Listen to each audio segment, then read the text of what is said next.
si tulikuwa mboka. Masai nengi. Utadu. Una retaliate. Wewe John Paul, unachukua pesa. Aende asiende. I have never used violence to gain power, and I never will. My record speaks for itself. These accusations are not only false, they are a desperate attempt by certain well-known individuals whose political careers are marked by violence. Governor, are you normal? Are you normal or you are abnormal?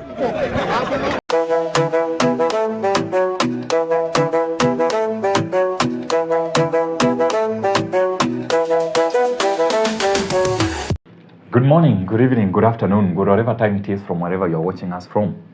Welcome yet again to Tony's Pod. It's on the 24th of June, the year of the Lord 2025.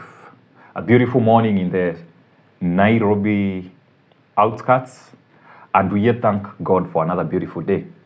Well, today we have prepared some of the stories that we've found them interesting, from politics to society, quite a number of things that we have to speak about. And remember, we are always endeavoring to always speak the truth, uncover the headlines, and always give a voice behind the people in the stories. Everything you hear as of today reflects the events and context as they stand as of this date. Let's dig in. Let's move wherever the conversation will lead us, and hopefully you will enjoy. Well, there's a lot that has been happening, especially in the political world, but I would like us to start from an international level, from the geopolitical level, where the war between Israel and Iran has been escalating at a high speed, and things have been unfolding quite fast over the past 2 weeks. Well, what really happened? Israel attacked Iran with a claim that Iran cannot have nuclear weapons. And when they did that, it was suspected that US was behind them. Of course, it was not suspected. That was just something so clear. And one of the major things that happened over the weekend was that actually Trump actuated his threat of bombing the nuclear sites in Iran. Well, why would the US be involved in the fight with Israel? Let me give a little context. When Israel got into the fight with Iran, they knew quite well that they wanted to destroy their nuclear sites, I tend to believe. But they did not have the capability to bomb them. The reason behind it said that the nuclear sites are in the mountains and around 80 meters underground.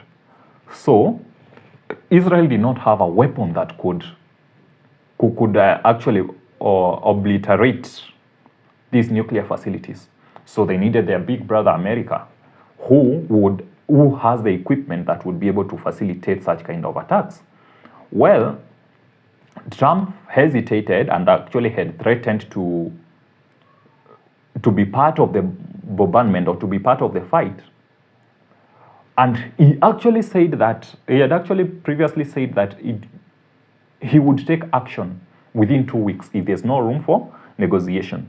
Does Iran have 2 weeks, or could you strike before that? Are you essentially giving them a 2-week timeline? I'm giving them a period of time. We're going to see what that period of time is, but I'm giving them a period of time, and I would say 2 weeks would be the maximum. Well, Trump, one might say he might be a dumb one, but I really found his diction quite intriguing. When he said within 2 weeks, that meant that he would have made a response, or he would have made an action, he would have taken an action within a 2-week period. So that does not mean that he was to wait for a 2-week period for the issue to elapse for him to strike.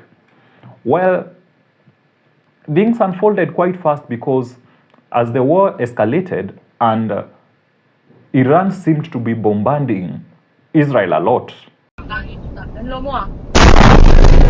בית חנן, בית עובד, לא נראה לי אצלך.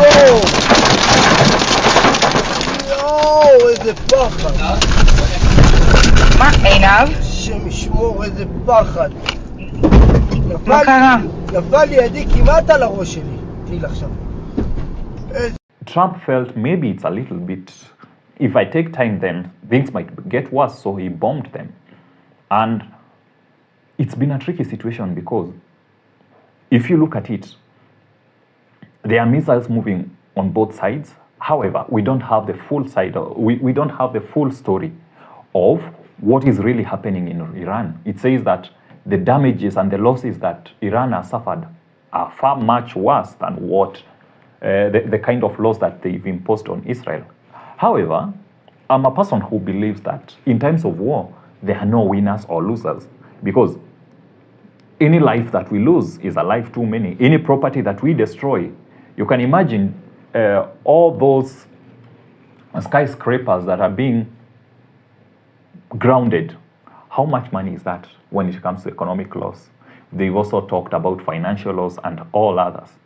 Well, Iran has really acted brave, and their supreme leader, Khamenei, said that they are not going to surrender.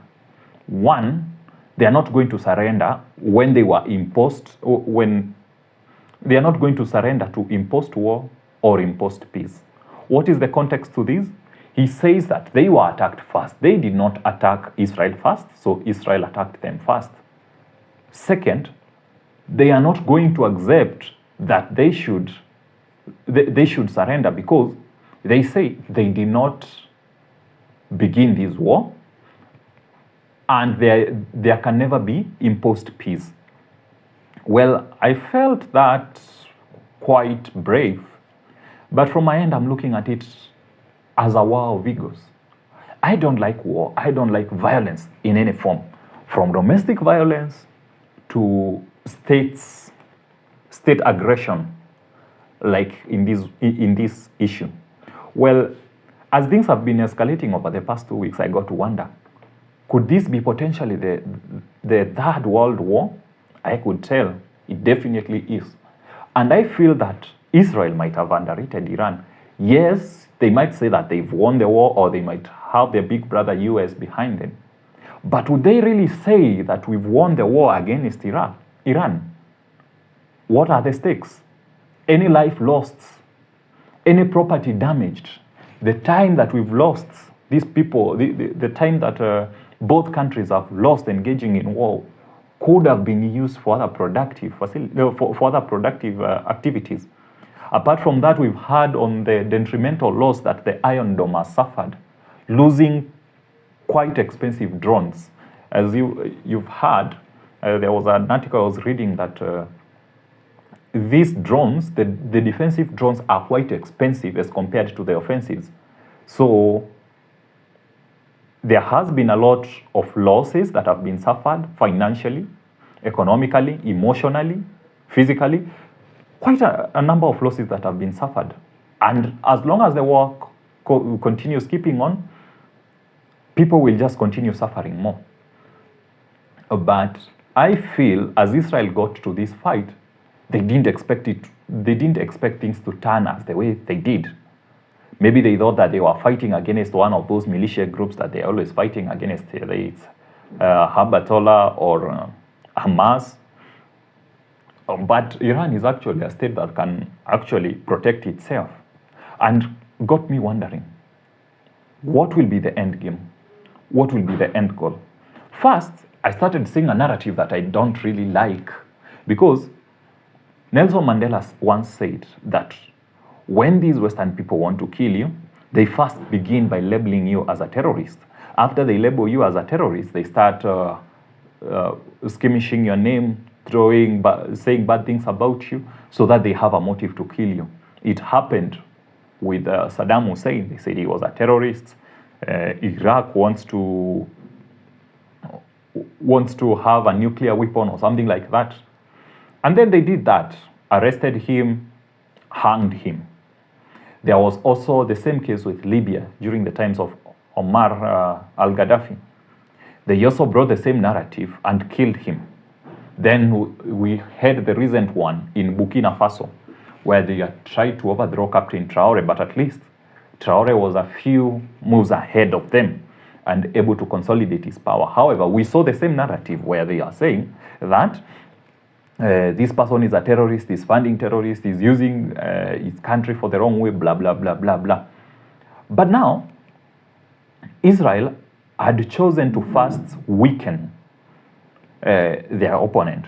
So they went to Iran, killed quite a number of their generals, about 9 of them. And after killing them, I think they were gambling on the fact that there would be gaps.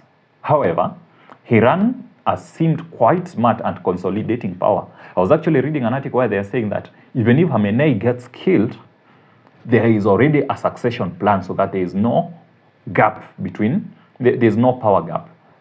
The same narrative where they say these people are working with terrorist group and such have always been there. We've also seen the same with Afghanistan and Syria.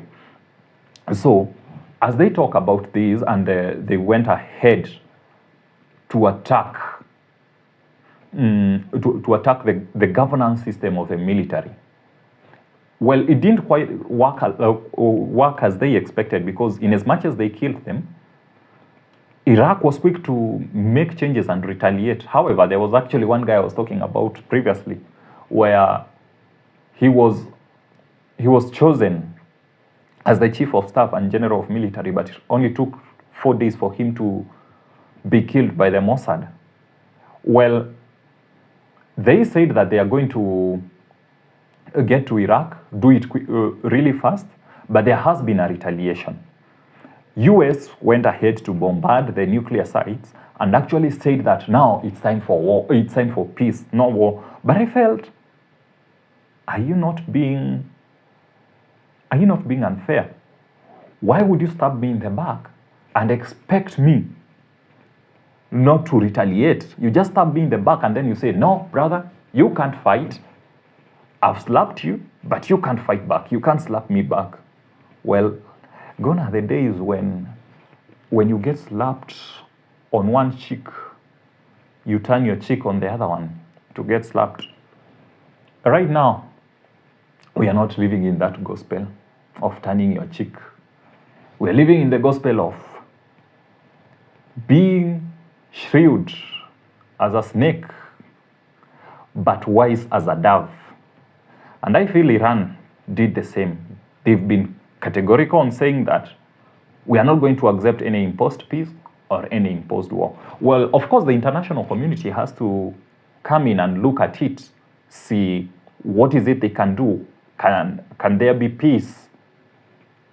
Well, many people have tried to negotiate. The UN has come into this story, the IAEA, which is like the international regulatory for nuclear energy, where they had said that actually Iran did not have any nuclear facilities.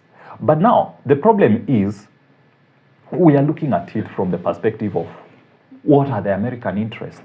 What interest does America have in the war between Israel and Iran? Well, they say that this regime since the 1980s has said that they would want to wipe out Israel. They would also want to wipe out the Americans. Valid, that is true, that has been always there.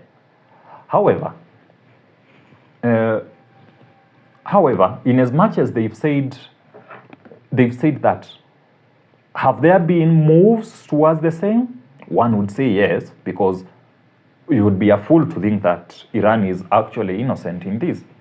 They've been funding proxies. They've been having their proxies who've actually been destabilized quite a lot by Israel. From the Hamas, the Hezbollah, quite a number of them. And now, Israel actually decided to take the battle to Iran. We don't know how long it's gonna take, because actually, when World War II started, people are saying that, hey, before the end of December, this war will be done. However, it didn't take that much. It took longer than people expected. So, peace is actually good for everyone. We don't know what will happen to other countries. We might feel good, like I am in Kenya and I'm saying, oh, thank God there are no missiles flying over our airspace. However, things can change in a second. Let's remember one of the local case of Baby Pendo. It said it was a stray bullet. There was also the issue of Satrin, a stray bullet. So people can be fighting, you're not actually involved in the fight. But then, you happen to be collateral damage. Just imagine a stray bullet coming at you, or a stray missile coming at your country. So, and then Iran be like, hi guys, sorry, we didn't mean, the missile was not meant to attack you, it was meant to attack other people. Well, that would be detrimental. Just imagine, these things have built by human, and to human is error. What would happen if it's misrouted and goes to somewhere else, maybe even to an ally of Iraq, because Iraq has had some of the partners that are really supporting them in this war. We don't know whether they will take part in the war or not. These are some of the things that we are looking at, the escalations, what could happen. Because China, Russia, and other Muslim countries, Islamic State countries in the Middle East, have categorically stated their support for Iran. However, the USA and Israel have gained support from, of course, the Western countries, the US, the UK. We've also heard France being vocal that the Iranian regime cannot have nuclear weapons. Same case as Australia. So, what will be the end game of this? I've been really trying to research about this thing, and when you try to look at the media and the stories that they are giving, you come to realize that the very media does not only exist in Africa, but it goes beyond the borders. Because when you look at the stories that are being given, whether it's by CNN, by BBC, France 24, of course there's this one mediocre station called Fox. I don't like watching them a lot because they're always talking about the idiot Trump, and I'm not one of the fans of Trump a lot, and there will always be a lot of misinformation, so you always have to look at two sides of the story. I've been following also this issue with Al Jazeera a lot, and a lot is happening, and you really don't know whether they are giving an impartial story or there are some of the stories that are not being told. Because from the perspective that the Western media is trying to give this story, it's the mediocre story of, we are the good guys.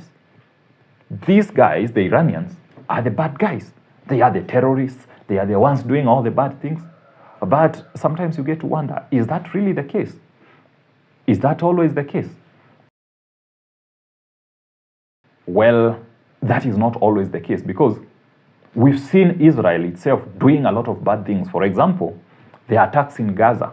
There was a video that was trending a month or two ago where they attacked medics that were going to take help in Gaza. People who were in ambulances. They were attacked and killed. So, I mean, look at what Israel has done in the Gaza Strip, what they've done in Lebanon. They've really done atrocities, hit civilians, but now the same problem has come at them. Iran don't care. They are attacking them where it hurts the most.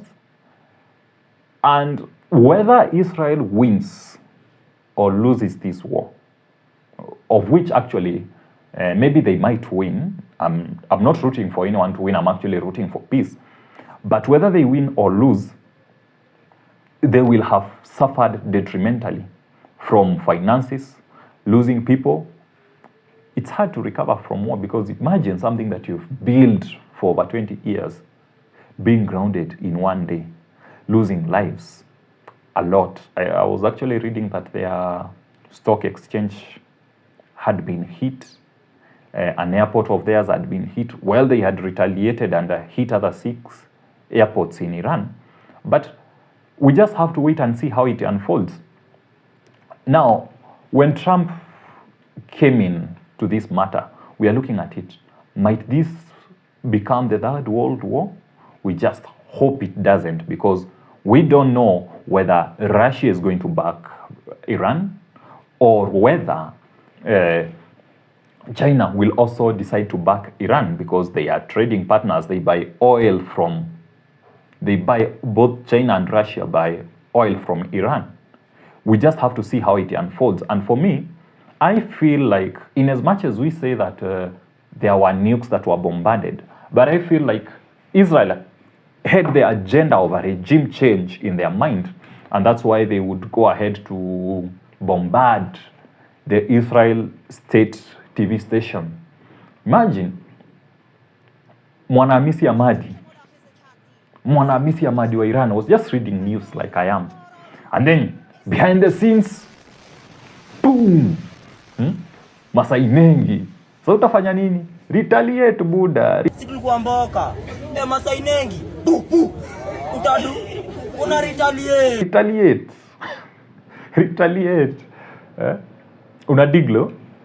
So Iran ilibidi wa retaliate, and in their retaliation, well, of course, US came in, and Khamenei said that there would be detrimental, that whatever was going to happen would have everlasting consequences. That it would have everlasting consequences. I really don't have the right words, but I'll just put the tweet here for you to see what Khamenei said.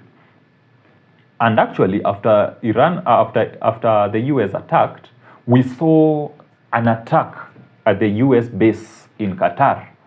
The US base in Qatar was actually attacked sometime. Is it yesterday or today in the morning? Around today in the morning, where the US base in Qatar was attacked. Well, it is an attack that didn't last long because all the missiles were intercepted. Actually, it's called the Al Udeid Air Base in Qatar. It belongs to US, and it's the biggest military base that the US has in the Middle East, while it has others in Syria that have also been hit. But now the question is whether the US and Iran and Israel win this war. What are the stakes? Because they could have opened a can of worms. It could be a room for terrorism.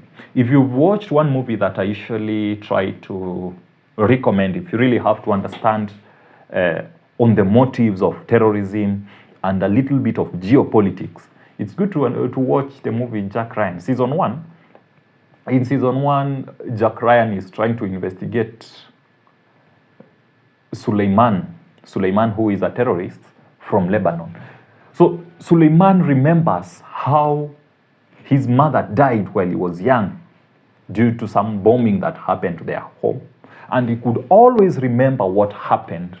Then he goes ahead to study in France, tries to find a job. But even as he tries to find a job in France, he encounters racism. And these things put a heart of vengeance in him, where he's like, these people don't respect our culture, they don't respect our religion, they don't view us as people, they think we are better than them. Which, is it actually true that there's racism? That some people think that they are more equal than others because they are from a certain part of the world? Yes, it is true. So, though that could be enough motive for war. Even if Israel was to win this war, what happens when a terrorism attack happens in the next 2-3 years? Will we have said that they won or they lost? What will really happen? We really hope that is not that will not be the case, and we don't want to see cases of terrorism in any way. However, as matters are continuing, and as long as we do not solve the issues that are there, then we might be seeing this issue escalating further, because I'm a firm believer that this war can only be solved by a five-letter word: sorry. It's a war of egos, and if both parties said sorry, because while Israel say that they have been threatened that their nation will be wiped off the face of the earth by the Iranian regime, what actually sparked them to utter such disgusting words? Why would someone wish you death so much? Why can't the international community try to heal the motives of the war? Also, when Israel goes to do attacks and actually do what they did in Gaza, why can the international community call them out for what it is, what they have done in Gaza? Because it's not right. It's not the right thing to do. If you have to talk about people's rights, then it cannot be one side of the story. It cannot be when one of your own is hurt, but when the other side is not there, then you just keep quiet. Which is one of the things that have actually sparked anger among most civilians, not only in Israel, in Iran, but also in the US, because the US citizens are saying, this was not our fight. Trump, you actually promised us that you will make America great again. You will put the interests of the Americans first and that there will be no war. Well, see who's at war now. The attacks are continuing. We don't know what will really happen. So Trump went ahead to join the Israel war under Netanyahu's requests. And there's been a lot of opposition from the Americans. They're saying, this is not our war. But of course, Trump, being as dumb as he is, he went ahead to bombard the nuclear sites and actually gave a speech with a lot of what would call, in Kenya we call it kiburi.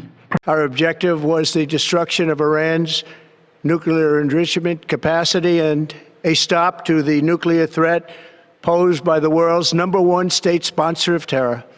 Tonight, I can report to the world that the strikes were a spectacular military success.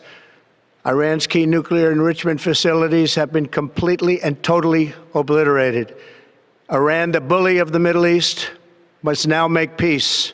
If they do not, future attacks will be far greater and a lot easier. Right. With his kiburi, he was there saying that, hey, no other military could have done what we have done. No other military in the world could have done the kind of strikes we've done. That the strikes were actually spectacular. That was actually the word that he used. He said they were spectacular, accurate, and with speed. And that if actually Iran was to actually try to retaliate, then they would be met with even more brutal falls. People are wondering, oh, you think that it's only the US military that can do that? Are you sure? Trump, are you sure? Do you remember the economic issue that came up with China and your tariffs? And how China got to humble the US? It was just a while ago, showing that most of the products that US brags about are actually made in China, and that they receive quite a high amount of money for them. Well, it's that kiburi, it's that kind of pride, it's that kind of speaking that actually will try to raise emotions in this game. And if maybe China were to say, oh, so US, you think you're better than us? Then let's flex muscles. If Russia was to think of it in the same way, of which actually, after the US bombarded Iran's nuclear site, Iran actually went ahead to Russia, tried to talk with Russia to see how they would maybe help them. We are not definite whether Russia will take part in the fight, whether China will also take part in the fight, but we hope to see how the drama unfolds.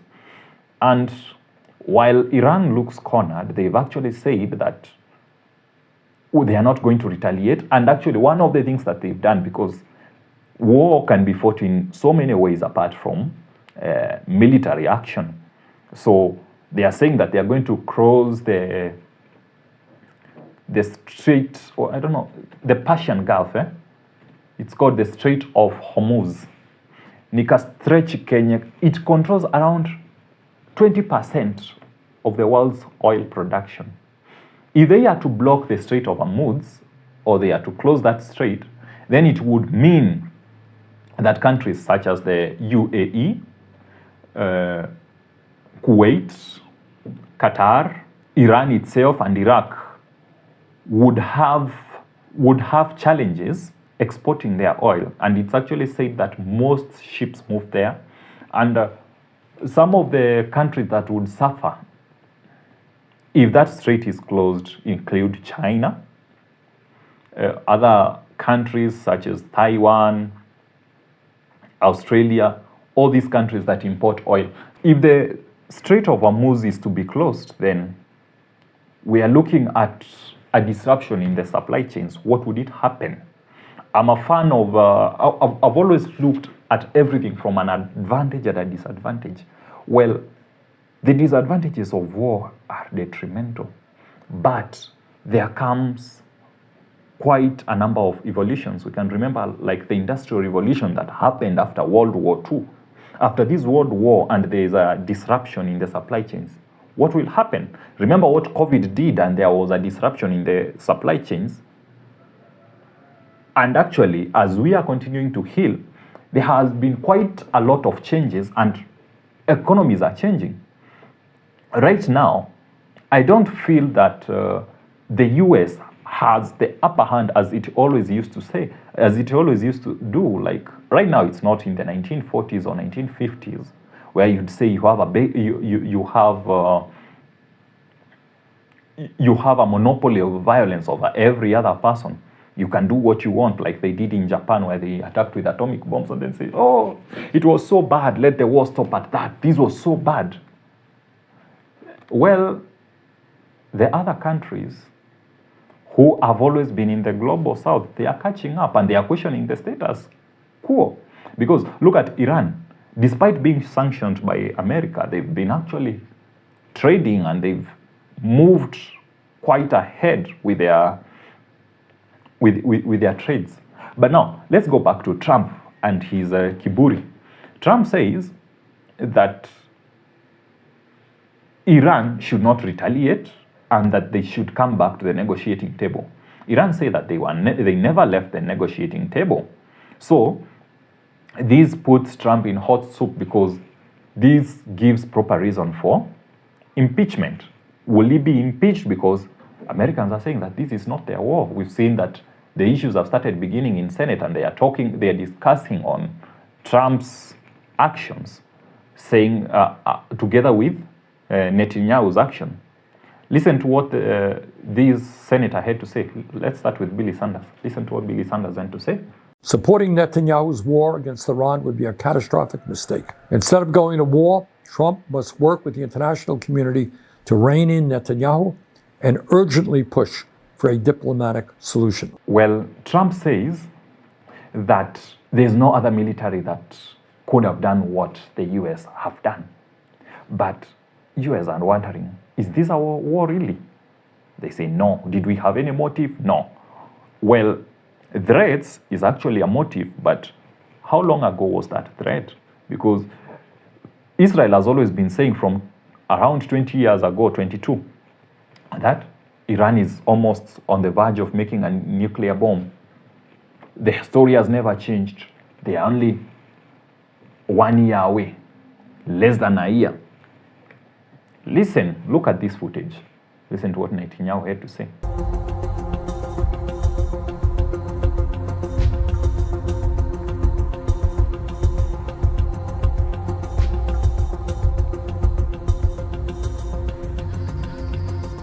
So, let's even assume that the threat is real.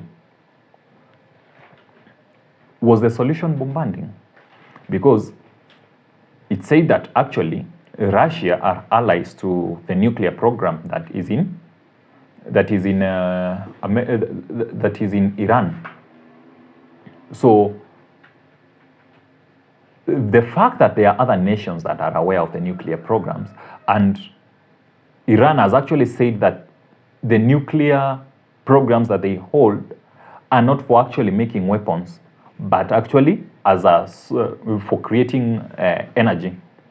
But nobody asks that whether Israel has nuclear weapons. It said that actually Israel has nuclear weapons, but nobody questions them. They are not actually, according to the IAEA, they are not actually supposed to hold nuclear weapons. But nobody asked that question. The fierce prime minister of Iran had that question to ask. Why is it that nobody asked about Israel? Mr. Minister, how do you assess the West's stance on Israel massacres? No one seems to mention Israel's allegedly illegal nuclear weapons. The German Chancellor even said Israel is doing the dirty work for us. So what is your response? Thank you. Well, what should I say? You said everything. That Iran is under attack by a nuclear-armed superpower and a nuclear-armed regime. And Iran, as you know, is a non-nuclear armed country. That should be certainly condemned. If not, the whole non-proliferation regime would be undermined and would be defeated. Iran is a committed member of NPT. But NPT is not able to protect us. Because actually, if you have to look at this issue, the IEA have been trying to dig deeper on whether is it true that these guys have nuclear weapons. They've been trying to make investigations, and they've been really on Iran's case. And the IEA said actually they have nuclear facilities but are not making nuclear weapons. So that does not fully justify why Trump had to take the action he had to take. Better still, the Congress had not passed this. So we wait to see how it goes. But for me, my biggest worry would be that he actually opens the doors of terrorism, because it does not actually, the vengeance does not actually have to come from Iran. Just imagine that there's a boy who lost his family in Iran. He's looking at it and saying that one day I'll lay vengeance for my siblings. One day I'll avenge for my grandpa. I'll avenge for my sister, for my mother. And it's not only Iran. Look at also Israel. There might be an Israel kid, Muisraeli, alienda huko akaangalia kwao, kai. You people have bombarded my home like this. This was why we used to play with my kid, with our neighbors. Now, this house is no more. These flats are no more. One day, I'll do it for Israel. I'll go and avenge. I'll go in Iran and avenge. And that puts a lot of people in unwanted danger. And then you'll always be doing, rushing about, you'll always be worried about terrorist attacks. You don't want to live always looking on your back. And now, I feel that by the involvement of the US in this war, Trump has actually opened the gates of terrorism, which is not actually what we want to see, but we would really like to hope that there's a lasting solution to this issue. But what would be the lasting solution? For me, I feel it's respect to one another, respect to people's values, even when they don't differ to yours. Forget about exporting these democracy things. Oh, you are the one who cares about human rights more than others. Let people be. Let people live according to their culture. And then people will also let you live according to your culture, because the Western world has always tried to put itself as the SI unit of morality. We are the ones who know what should be done, is right or wrong. Is that always the case? Really? Would we say that? We've seen how much they control, and it's always about their interest. Their interest is always which takes them there. And actually, I was watching on one of the diplomats of Russia being interviewed, where he was saying that earlier they had tried to talk about the issue of diplomacy with actually the Secretary Rubio, the Secretary of State Rubio, about negotiations and Americans and what is their interest. And they said that the American policy, the USA policy, is always based on the country's interests, their own national interest. And that got to wonder, well, if you are going to formulate your policy based on your own interest, then other countries can also formulate their policies based on their own interest. which is why we are looking at Russia. They have interests in Iran. China have interest in Iran. What about when they are to protect their own interest? What will happen? And now, US escalates this fight and actually looks to China. Hey, brother, these people actually want to close the Strait of Hormuz. You know, if they close this strait, we are not going to lose as you will. Actually, you guys are going to lose more because your oil will not move. Hey, US, who told you that all ships will not be passing through there? Maybe Iran can decide that we're only going to let the Chinese ships sail through. What about you? What will happen? And when the military base in Syria was attacked, people got wondering, why is there actually a military base in Syria, yet they are not actually legally allowed to be there? There's no congression that passed that, oh, we have a military base in Syria. So if you are to retaliate in regards to that military base that is in Syria, then you are to be told, hey, we actually are not aware of what you are doing there. What are your interests there?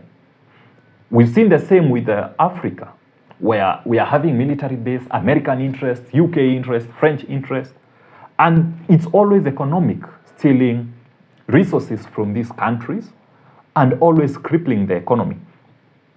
Would this be the one freedom that we've always wanted against the US?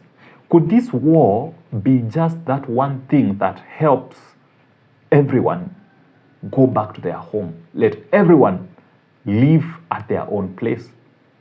Could it really help? We don't know. We don't know whether Iran is fighting a losing battle or there are other people who are going to back it up. We've seen quite a number of nations strongly condemn the actions that US took, especially in the Middle East. And if they are going to be allies to Iran, then quite a lot is going to be seen. Remember, I was talking about that attack on the US military base in Qatar.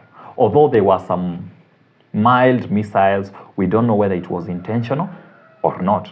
We don't know how much weapons that Iran has to sustain this fight, because they were very categorical on saying that we are going to fight for as long as it takes. When Iraq attacked us, we went ahead to fight for 9 years. And even right now, we are ready to fight, and we are not going down without putting up a fight. I feel that maybe Israel gambled on taking out the leadership, striking the snake on the head, and it didn't really quite work as the way it did, or as the way it expected. They didn't expect such kind of losses that they have experienced. And now let's look ahead on what goes to happen. I really hope that this war of egos will stop, and that these two men can just say, I'm sorry, and I'm sorry, will heal all these baggages, all these wounds that seem to have lasted over the years. I really don't want to go back to the history of these two countries and what has happened. But when I look at both sides of the story, we've all wronged each other. Actually, the Bible says that we've all sinned and fallen short of the glory of God. So we've all wronged each other, but let's live in mutual respect, not massaging each other's egos, saying who's stronger and who's not. Because I'm a person who believes if I beat you and we are fighting, I punch you in the face, and let's say that punch, it's an uppercut. Let's give it an uppercut. I give you an uppercut. An uppercut whose value is worth $50 in strength or in pain. So I give you an uppercut whose value or whose pain value can be put as around $50. Then you punch me in the liver. Not quite a strong punch, but just $25. Let's assume $25. Yes, you might have punched harder, but I punched you. You also felt the pain. So that's why I always believe that in violence, when it comes to violence, there are never winners or losers. You might beat me, you might subdue me, but that doesn't mean that I went away feeling good. I'll always feel like I can always go back, work harder, and the next time we meet, then I'll fight you in a bigger way. And we don't always have to fight. You know, the way you fight a bully, you might decide, I'm not going to fight you through violence, because if I'm fighting you through violence, then brutal force, you win. But there are other many ways of fighting a fight. We've seen Iran as given the issue of economic wars, then there are issues of fears for terrorism. What is the worst that could happen? We just have to wait and see, and really hope that something happens so quickly, because as of now, as we were talking before I started shooting this pod, I had seen Trump saying that there has been an agreement for a ceasefire between Iran and Israel, and that in the next 6 to 12 hours that the 2-week-long fight will have stopped. Is that really the case? We just have to look and see how it happens, because from what I see, Iran is a nation of proud people and who've categorically said that they are not going to heed to any imposed war. They're not going to surrender to any imposed war or imposed peace. And they don't want the narrative to be spinned. We just have to look and see how it goes. Let's hope for the best, and we always pray for peace. ملت ایران در مقابل جنگ تحمیلی محکم می ایسته، همچنانی که تا حالا ایستاده. در مقابل صلح تحمیلی محکم می ایسته.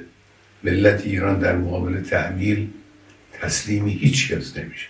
ثانیاً اینی که به ملت ایران بگم بیایید تسلیم بشید حرف عاقلانه ای نیست. افراد با خرد که میشناسن ایران رو، میشناسن ملت ایران رو، میشناسن تاریخ ایران رو، هرگز چنین حرفی رو بر زبان جاری نمیکنن. تسلیم چی بشن؟ ملت ایران تسلیم شدنی نیست. صدمه آمریکا اگر ورود در این میدان بشه، ورود نظامی در این میدان بکنه، صدمه جبران ناپذیری خواهد بود بدون تردید.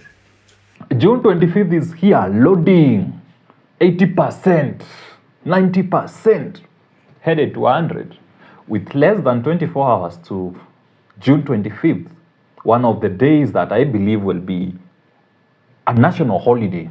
One day, on a day that ends with a Y, we will have a June 25th holiday, one day that we will celebrate having successively demonstrated against a finance bill that was punitive, that was against the mwananchi, that was meant to cause economic harm rather than develop our nation. A day that Kenyans lost lives in the outcasts of parliament in Nairobi and other areas, just because that they tried to defend their country in the way that they knew best. When those who were chosen could not represent them, then the people say that they are going to let their voices heard. And it's so unfortunate that on June 25th, 2024, so many lives were lost in the same parliament that should actually protect them and ensure that the Kenyan people are safe. We are having a remembrance of that date, but even as we try to remember that date, we have to put into consideration of the same issues that we've been talking about. For instance, the brute force that the police have been using against wananchi who are innocent, the use of goons during maandamano. Still, the same issues are there. We are looking forward to tomorrow. What is really going to happen? Because what happens that when maandamanos or the protests are interrupted, then it's always something to do with the goons. The other time they always say that it's Gachagua who brought the goons, nini nini. Well, this time who do they have to blame? We've seen Sakaja being implicated directly as being the financier of goons, and those who were caught actually admitted to the same. Well, as we look forward to tomorrow, we've been receiving intelligence reports, because right now Kenyans are on their own. We are all on our own. If we don't watch out for each other, then who will? Because the government has actually decided that we are on the side of goons. So we only have ourselves to protect ourselves. So we've come to learn and actually thank God for TV stations like KTN who've been able to expose the plans of goon attacks. And actually this time, they are more coordinated. Listen in to what KTN had to say. But as scores of young people prepare to take to the streets this Wednesday, a covert operation to stop the protests is underway that could plunge the city into chaos. The shadowy plot, backed by high-ranking officials within the ruling party and City Hall, aims to unleash violence and chaos under the guise of crowd control and protection of property. A squad of hired goons are on standby to unleash terror, targeting mainly the soft spot of the protests, women, so as to spread panic, as well as execute orders to snatch phones to prevent the documentation of police brutality and rights violations. Nafikiri hawa vijana wachache wamekuja Nairobi na rungu ndio wameletea shida, mkuje wiki ijayo ndio mjue vijana hapo kwa wako hapo. Vijana mko? Wangapi wako tayari kudefend serikali? Twende Nairobi. Twende Nairobi. Tupambane na hao. This man, William Kamket, is speaking in the open, has outrightly declared violence against the protesters. KTN has established that Kamket is working under the command of two top figures, a State House operative and an influential UDA MP from Rift Valley, close to the house on the hill. And in what now appears to be a clear command hierarchy, 5 other MPs and a governor have each been assigned specific duties to scuttle the protests. So, actually, the people who are attacking us are actually people who are elected by us, and they have special instructions. Well, see you guys tomorrow. See you guys. And these people who are being paid, when you get paid to interrupt a maandamano, why can't you get the money and just go away? Mbona usijipe shughuli? Why can't you be smarter? Why can't you just record the happenings of these meetings, then take it to court? I mean, take it to any media station. Leak it online. That will help it. That will help us more than just doing what you are being told by these people, because utaumizwa hapo nje. Na ukiumia, it's only you and your family that will suffer, because people are agitated, and it's either you are for us, it's either you are with us, or you are against us. Ask Kina Gaucho, ask Swale. They have to run for their dear lives. The others who were caught, the few that were caught on 18th, really have a tale to tell. And I feel like tomorrow will be much worse for any goon who will try anything fishy. And now, I heard that they had actually been instructed to stab a few ladies, because when you stab ladies, then you will raise the emotions that, hey, maandamano ni mbaya sana, they are killing women. And when it starts like that, then then the police will have enough justifiable reason to come in and use brute force to stop the protests. Well, in as much as we are trying to look at it from that perspective, there's a lot that we have come to learn. For example, look at Sakaja, trying to defend himself, saying that he's not the one who sponsored the goons. So one thing I actually take from this video, even just before we watch it, is that actually Sakaja admitted that there were goons that were sponsored, not just by him. Look at him. And I want you to watch body language.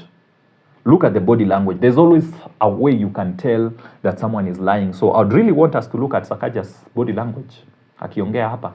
Over the past few days, I've observed with deep concern the circulation of false, malicious, and politically motivated allegations against me. I would like to say it for the record, and let me be clear and unequivocal. I have never and will never sponsor violence of any kind.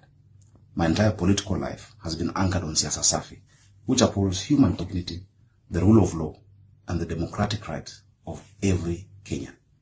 I have never used violence to gain power, and I never will. My record speaks for itself. These accusations are not only false, they're a desperate attempt by certain well-known individuals whose political careers are marked by violence, by intimidation, by chaos, who have gone as far as to hire goons to come and infiltrate protests and say that I'm the one who sent them, so as to taint my name and to gain political mileage. They have cheapened the cause of our young people. Fellow Kenyans, let us not be hoodwinked. Some have even gone as far as giving them county paraphernalia to say that they work for the county government or that they are my supporters. Nothing is further from the truth. I urge you, Nairobians, not to be deceived. Let us not allow rogue politicians to hijack serious matters for selfish gain. The recent and tragic events, including the injuring of many, mugging, the shooting of the trader Boniface Kariuki, demand justice, not sideshows or distraction. Shifting the focus to unverified claims against me is not only dishonest, it dishonors the victims, the business owners who are counting losses in the millions. Governor, are you normal? Are you normal or you are abnormal? Kumbe ukidanganya dimples hazionekanangi. Where are your dimples now? Well, he said that those who attacked, those who sponsored the goons are actually are actually politicians opposed to him. Really, Sakaja? Unatuona kama zizi ni behind zako? Unatuona zizi kama ni marea zako? Unatuona zizi kama indumbu yako, si ndio? Hivyo ndio unatuchukulia. 2027 is coming. And Sakaja, you can put this in the bank. You can be as sure as the sun will rise tomorrow that 2027 hautapita. You will fail with flying colors. Because the very people who elected you, believing that you would bring change to them, are actually the same people that you are attacking. And this time round, tunaweka screenshots. We are keeping the evidence and we will be here to laugh at this whole matter. But in the wake of this protest, in as much as we are saying we are remembering, tunafanya makumbusho ya June 25th last year, we are still experiencing a lot of brutality from police. I mean, in the last month alone, we had the case of Albert Ojwang. From Albert Ojwang to 18th with Boniface Mwangi Kariuki. Then we also had the recent one in Mwiki of a 19-year-old boy, alikuwa anaitwa Joshua Mwangi, if I'm not wrong. So, 3 cases zenye ni polisi wameua, where they are not neutralizing a threat, but actually trying to show how they can act in impunity. All the people responsible for these actions are well known to the public, but yet we are being taken around in circles. Actually, for us who are parents and deputy parents, I don't know, how are you explaining to your kids, how are you explaining to your siblings on this Albert Ojwang murder? Because it's been like a series unfolding each day. What is it that you're able to explain? How are you able to give it from the genesis? Try to explain that. So there was this headline that was written about corrupt police dying a house. Then when does utoke hiyo, maybe that's episode 1. When the episode 2 of how they beat themselves against the wall, of how they hit themselves against the wall and murdered themselves. I mean, you move from that to the arrests, the story of Sijui Karora, then back to what has been happening to IPOA. I don't know, uko episode gani? Umefikishia mtoto wako episode gani? How have you been able to explain to them? I really found the story really interesting, but I was unable to give it to my little brother. I actually had to tell him, go research. It's an interesting story. Go research. And I actually had to encourage him to watch it. What I actually gave was a shell of explanation. Not because I don't want to tell the tale, but it's just a despicable story to tell. The story looks just like a series that you would recommend to someone. Wasanii, my script writer, this is one good story. Abel Mutua, run away with this story, but I don't know, but for me it looks like a movie a movie on police brutality. Looks like a movie. And it's so unfortunate that despite our efforts, nothing seems to change. What is it that we are going to do? Is it maandamano? Is it the only solution? It's time to vote. Na raundi tukipiga tupige na akili. Let's remember, when the Kenya Kwanza government was being elected into power, they had actually brought about the same wave, or the same kind of wave that Rigathi Gachagua and his team are bringing, where these people are bad, they took power, we've worked with them. But once they got in power, we saw what they did. So it's not about who is on the opposition, who is against who, but it's about values. When you get power, what is it that you actually do? Is it valid to say that the current opposition, the likes of Rigathi and Kalonzos and Matiang'is, are people that we would trust with power? I would say I am a person who looks at values. And based on the values that Rigathi Gachagua has demonstrated when he had power previously, they do not give any sign of someone who should be put anywhere near power. Same case as Matiang'i, same case as Kalonzo. These people are corrupt to the core. Do we have any other options that we can give as Kenyans that are viable? Yes, we have Maraga, we have Omtata, we actually have leaders who can work without necessarily having to steal, without necessarily having to kill, because someone will tell you ati, oh, unajua, yes, Matiang'i alikuwa anaua, but alikuwa anafanya kazi.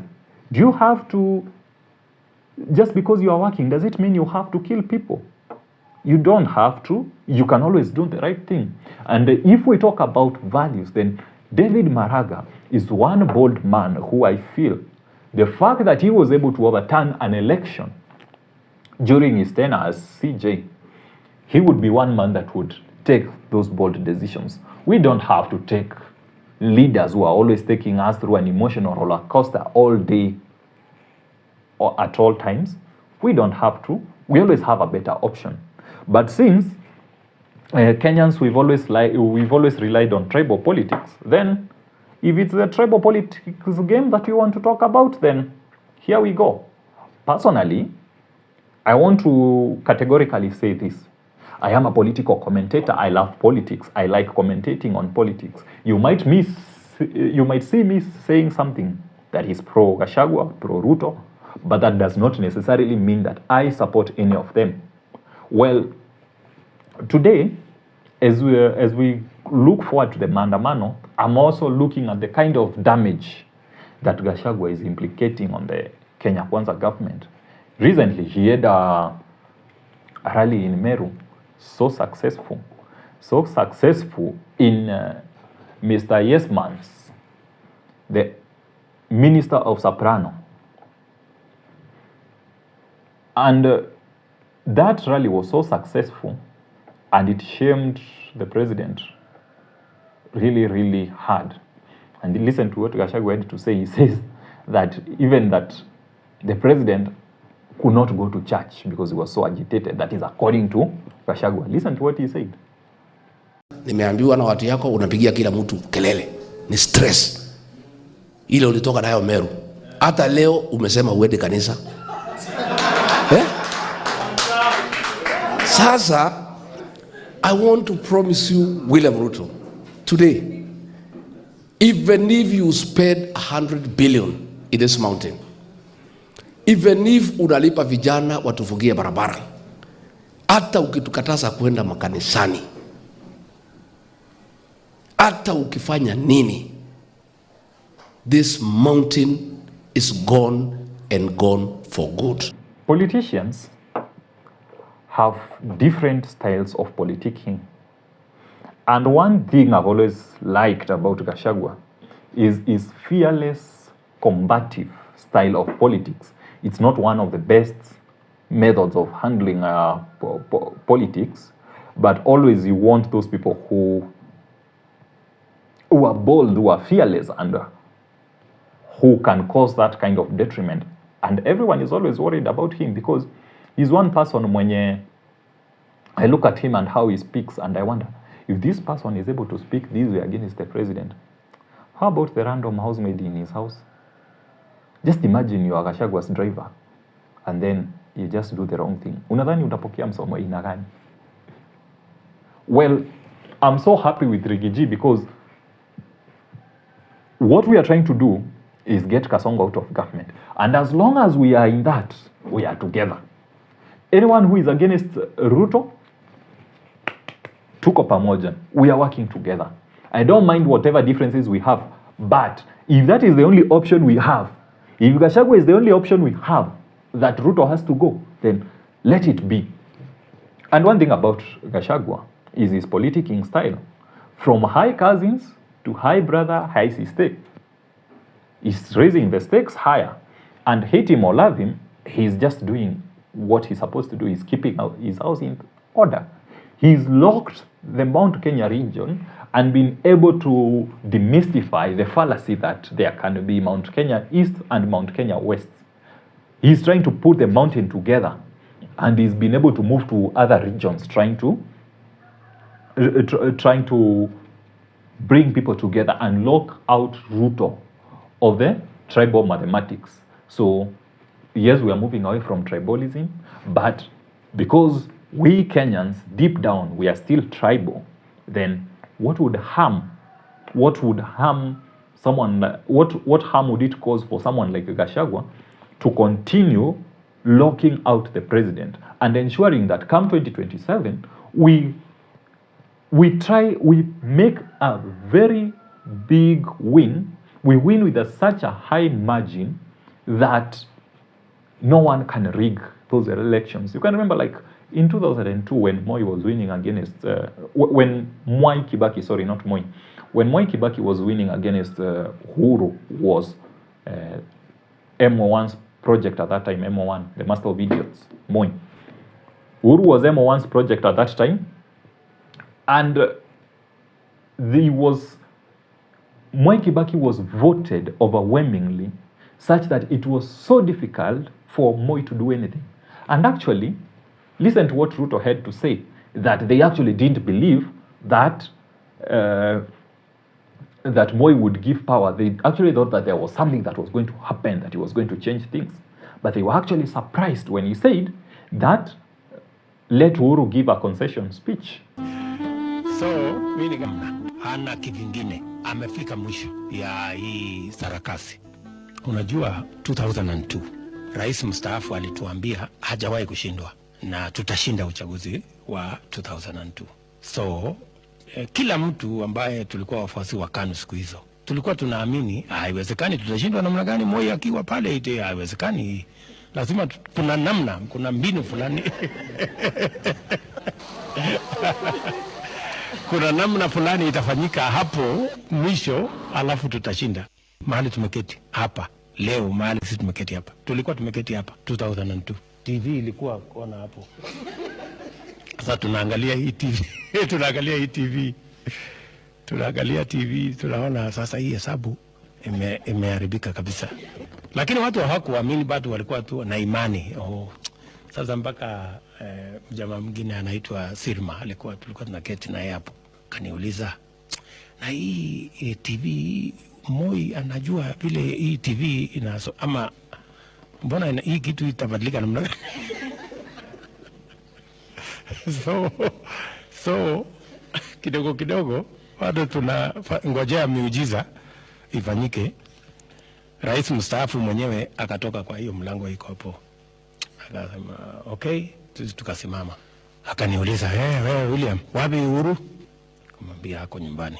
Akasema tafuta yeye, ita yeye na muanze kutengeneza statement ya kuconcede.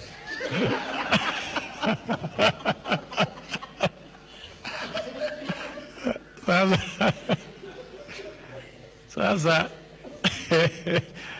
so mimi nikaenda hapo, nikachukua hotline, nikapigia Uhuru, nikamwambia kuja, iko maneno tutengeneze statement. Tulikuwa watu karibu 40 hapa. By the time tulikuwa tunamaliza kuandika statement ya concession, tulikuwa watu 3. Watu wale wengine ambao walikuwa wanangojea miujiza ifanyike walikuwa wamehama. It's time to leave State House. They were expecting that something would happen, but that is what happened. Well, I really hope he learns from that, because just the other time he was saying, oh, we will not give power to people, these people, they don't have a plan, blah, blah, blah. He forgets that actually he was voted into power. You know, one thing that Kenyan politicians forget is that Kenya, we are unlike our peers. We are not like Uganda, we are not like Tanzania. Tanzania has never experienced multi-party. Kenya we have. In Kenya, we've never had a successful military coup as it happened in UG, where since the days of Milton Obote, Idi Amin Dada, Yoweri Museveni, power has been taken through military coup. As we've had proper democracy, look at Rwanda. Have they had proper democracy where they can say that we've chosen a leader that we would prefer? That's not the same case with Kenya. And the 2027 mood is actually loading, and we are seeing that there will be a whole turnover of leaders. You know, these leaders think that they'll just come to offer you people just a few cents and then everything will change. Let me remind them, I'm a person who looks at case studies. And one of the case studies I'll give you is Makueni County. During the first term of the former governor of Makueni, Kivutha Kibwana, he actually had a very hard time with the MCAs. And the MCAs, the reason is why he was having a hard time with them is because they were trying to twist him into corruption. But Kivutha Kibwana, being the gentleman he is, he felt that these resources are actually meant for the people. And one of the things about Kivutha Kibwana as a leader, and that I would take it from him, is that he actually engaged the wananchi directly to decide on what kind of projects they want. And that thing hurt the MCAs then really much. They tried to impeach him. It didn't go as they wanted. But then, back in 2017, when the time of election came, what happened? Only one MCA got back to that county assembly. Only one. And I think, I'm not sure of how many wards are in Makueni County. I'm not definite. Let me see whether I can get that online. How many wards? Yes, 30 wards. We have 30 wards. So out of 30 guys, only one was elected back. That is back in 2017. I can't really wait for that to happen to the Kenyan parliament. Fagia Wote, a new crop of leaders has to come in. Because if we are to elect, even if we are to say that Ruto must go, and then we elect a weak legislation, a legislation that can be twisted, then we'll just always be stagnating. We'll just be running in a cul-de-sac. We'll always be at the same place. So, back to Rigathi, who was putting his house in order. And as he's putting his house in order, one of the people who was deconstructed so bad, humiliated so bad, was JP Murigi. So JP Murigi experienced Rigath's fiery tongue. Listen to what he had to say. Ni mnyama si mnyama? Ni mnyama si mnyama? Itakuwaje mwanaume akukaribishe kwake nyumbani, ulale huko, ukule chakula yake, utumie choo yake, alafu unakuja kumsaliti? Piga duru kwa Ruto. Piga duru kwa Ruto. Mimi nataka tukubaliane. Ngoja kidogo. Mimi na Linturi tumepangana. Huyu Kasongo tumepanga mambo yake. Tumeshikana na Kalonzo Musyoka. Tumeshikana na Eugene Wamalwa. Tumeshikana na Martha Karua. Tumeshikana na Fred Matiang'i. Tumeamua ya kwamba hapo mbele tutashikana, tutatoa kiongozi mmoja wa kupambana na Kasongo.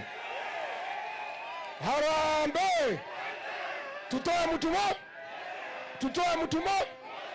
Mimi nimeenda kutafuta makuzo, si ndio? Hi brothers. Hi sisters. Mabro vipi? Hai masis.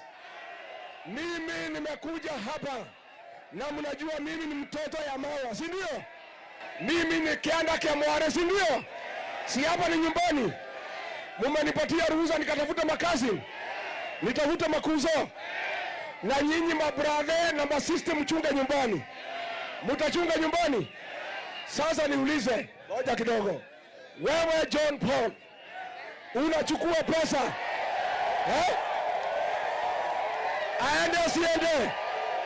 Aende asiende? Ni msaliti si msaliti? John Paul ni msaliti si msaliti? Amesaliti Waigembe, hawajasaliti. Wewe kijana mdogo ulichaguliwa na watu ya Igembe. Umeambiwa usipitishe finance bill, ukapitisha. Si ndio? Ukaambiwa usifukuza Rigiji, ukafukuza. Leo umepewa pesa, upige wa mama mawe, upige ndugu zako mawe. Huyu kijana afukuzwe asubuhi na mapema. Wangapi wanasema John Paul aende? Wangapi wanasema John Paul aende? Harambe! Msaliti aende asiende? Atembee asitembee? Mutatafuta mjumbe iko na akili. Mutatafuta mjumbe iko na akili.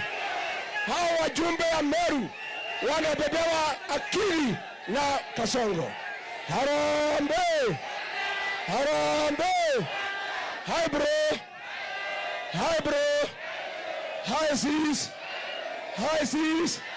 Hi bro! Mabro wapendane wasipendane? Mabro wakati pamoja wasikati pamoja? Harambe! Nataka tumkaribishe kiongozi wetu Captain Meveka Lentore. JP Mwirigi, mimi siwezi ambiwa hivyo. Mimi siwezi ambiwa hivyo. Siwezi ambiwa hivyo, but anyway, you've heard what Rigiji had to say. And one thing I'm happy about Rigiji is that he is going to consolidate the mountain in such a way that it will be so difficult for anyone allied to not Uhuru, but Ruto, to actually gain a seat in the mountain.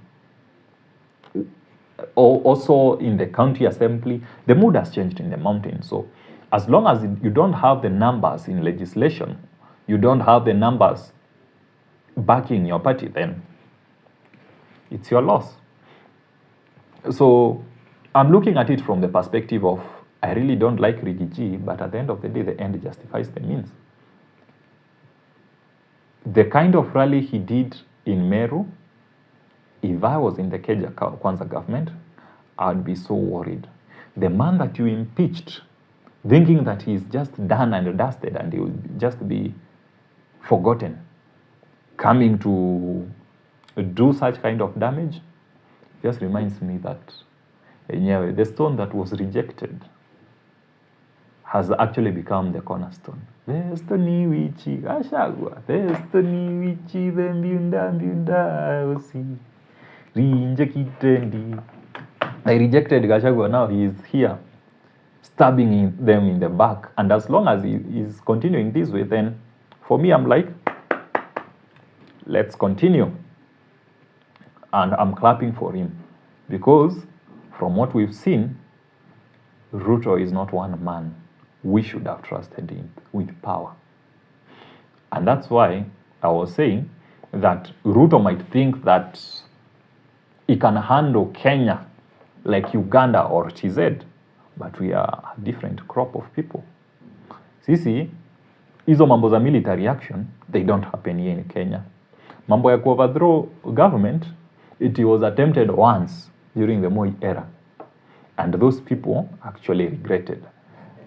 And even us, I don't feel like there's any Kenyan who would want Ruto to get out of political power in any other way apart from the ballot. Because that is the only valid way that we can get him out.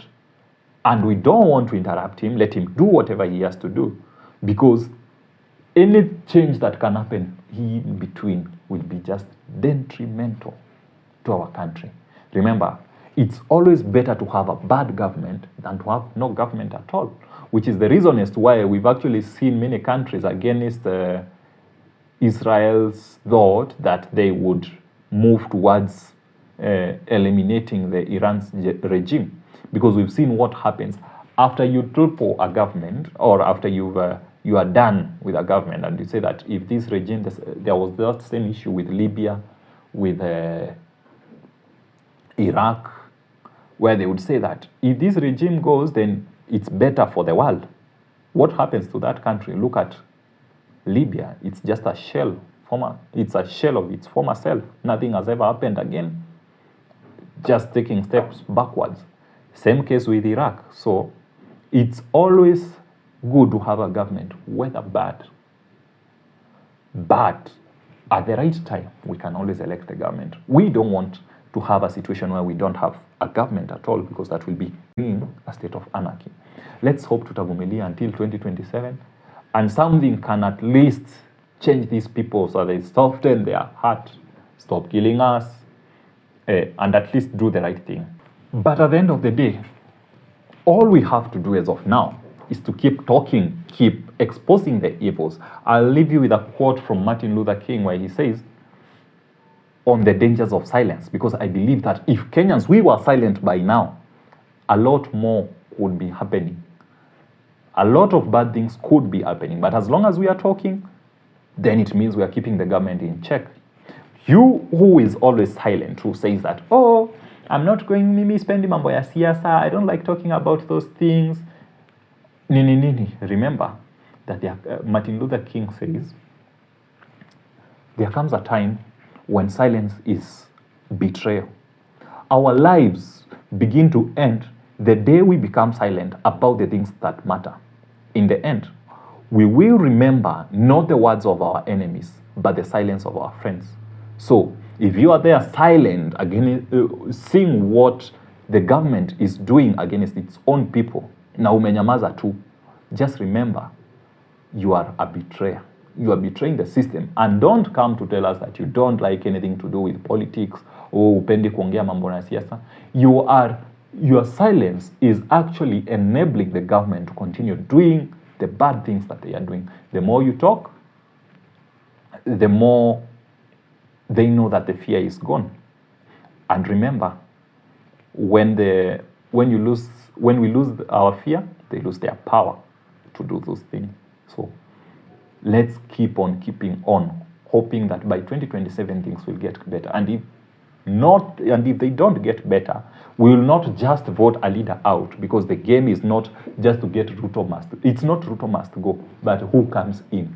Once he goes, who comes in? So we are not only going to take him out of power, but actually to bring sane leadership into power. We are not going to demonstrate our craziness in the name of democracy and just elect another crazy person. This time, we are going to demonstrate sanity. It's not actually going to be democracy. It's going to be sanity, if there's something like that. So, we are moving away from democracy. Iya Femi Kuti yenye alisemanga. If you don't know Femi Kuti, endo usikize ngoma zake. He's the father of Afrobeat.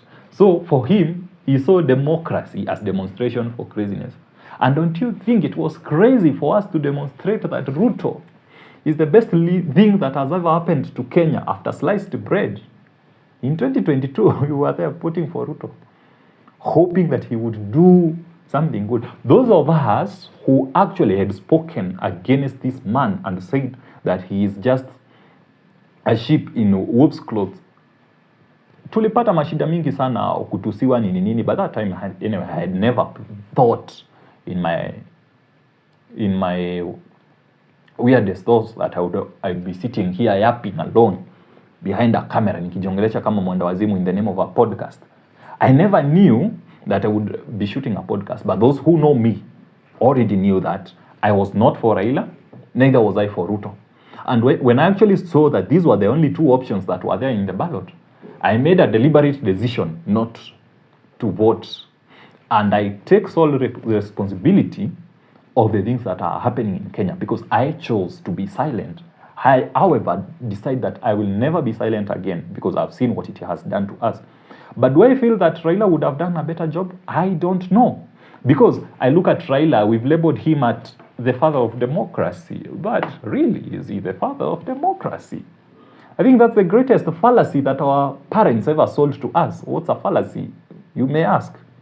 A fallacy is an error in reasoning. Una reason lakini inakuja error 404, not found. Reasoning not there. So why is it fallacious that for us to actually think that not Ruto but Raila is the father of democracy?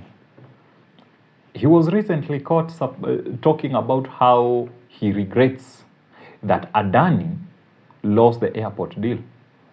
Well, if you're father of democracy, you actually know that the people, the will of the people was against the Adani deal. So, how can you say that you are pro-democracy when you are against what the people want, what they wish? The father of democracy has actually raised stakes in the government to keep it sustainable in government, and that's why we are having bread-based government. It's not about helping the people, but taking care of a few stomachs. We all know that. It's written in black and white. It was such a sad state of affairs. It's so sad that a man who was actually labeled the father of democracy will actually come to retire being viewed as one of the betrayers of the cause. And we've always seen that when he requests for maandamano, and it's always for him, and when he's called to have a sitting with the government, then everything cools down and we forget. And when he's on the wrong side of the government, that's when he will call for maandamano. But as long as amekula, anakula, hasumbui. That is the kind of person that we've been twisted to believe is the father of democracy. And that's just a demonstration of craziness. Ain't it a demonstration of craziness? Femi Kuti, what do you think about Raila being the father of democracy? Tell us, Femi. I start to think of this word democracy. Democracy. Crazy demo. Demonstration of craze. Crazy demonstration. Poor man they cry. Rich man they mess. Democracy. Crazy demo. Demonstration of craze. So it's my hope that going forward we won't demonstrate our craziness by electing mediocre leaders and people who've labeled themselves as the fathers of democracy, grandmothers of rebellion, the ancestors of independence, and whatever, the sons and daughters of Mau Mau. Just giving yourself big names that you don't actually believe in them. Jambaya, Rurere, and all those kind of nonsenses. Those are not the kind of people we want. We want sane leadership. We don't want to demonstrate craziness. We want to demonstrate sanity in the ballot. That has been my time for today. And thank you always for tuning in to the Tony's Pod. We've always promised to always tell the Kenyan story as it is. We are always endeavoring to inform you, to educate you, to entertain you. And if you think that this episode makes you think, you had fun, and you'd like to share this conversation with someone else, then don't hesitate. It might be the one thing that someone needs to hear. Please feel free to like, to share it to someone, subscribe, so that next time you don't miss something else from whatever we are preparing from you. Otherwise, continue staying informed, stay bold, and until next time, remember to always keep questioning, keep caring, and above all, keep the conversation going. Adios. Tuonane kwa maandamano kesho.